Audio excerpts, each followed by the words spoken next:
2 मिनिटाच्या सिरीजमध्ये मी डॉक्टर हर्षदा तुमचं मनापासून स्वागत करते। अगदी थोडा वेळ असतो आणि त्यात महत्त्वाचे टॉपिक आपण कव्हर करत असतो, अगदी थोड्या वेळेत मात्र महत्त्वपूर्ण असे। तर आज आपण पायाचा व्यायाम, तळपायाचा व्यायाम करतो। तळपाय हा खूप महत्त्वाचा भाग आपल्या शरीरात आहे। सगळं शरीराचं वजन आपण कॅरी करतो। टाचदुखी, तळपाय, अंगठा दुखणं वगैरे हे सगळे प्रकार हे आपल्या तळपायाकडे दुर्लक्ष केल्यामुळे होतात। त्यामुळे आज आपण त्याचा व्यायाम कसा करायचा तो बघणार आहोत आणि तुमच्या डेली योगा रुटीन मध्ये सुद्धा हा भाग तुम्ही नक्कीच अंतर्भूत करू शकता। तर व्हिडिओ सोबत परत बोलणारच आहोत। सुरू समस्थिती म्हणजे दोन्ही पायांवर सारखं प्रमाणात वजन येईल। तुमचं पायाचा अंगठा, छोटं बोट हे जमिनीला आणि टाच हे जमिनीला स्पर्श करेल अशा रीतीने।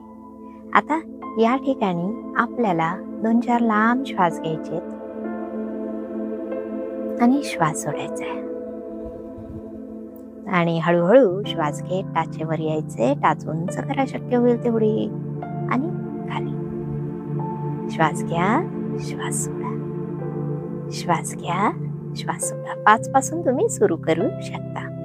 आता परत पूर्ण तळपाय हा जागेवर आहे।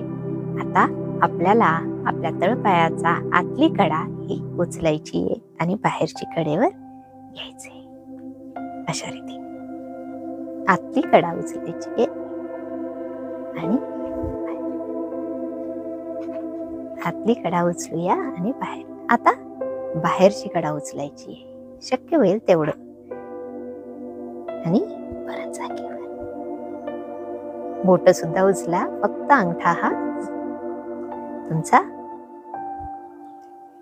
जमिनीला स्पर्श करेल। तुमचा संपूर्ण पाय या ठिकाणी खूप छान व्यायाम होतो। छोटे छोटे स्नायू, छोट्या छोट्या मसल्सला खूप छान व्यायाम होतो। आता पायाची बोट उचलायची आहे आणि जमिनीला दाबायची आहेत आणि या ठिकाणी ॲक्युप्रेशर पॉइंट सुद्धा पायामध्ये असतात, ते सुद्धा उद्दीपित होतात। या ठिकाणी छानपैकी पायाची बोट उचला, खाली 3 वेळेला आपण केलेलं आहे आणि परत एकदा टाच उचलून छानपैकी। तर 2 ते 2.5 मिनिटाची ही व्हिडिओ सिरीज थोडी लांबते कधी कधी, तर तुम्ही नक्की समजून घ्याल।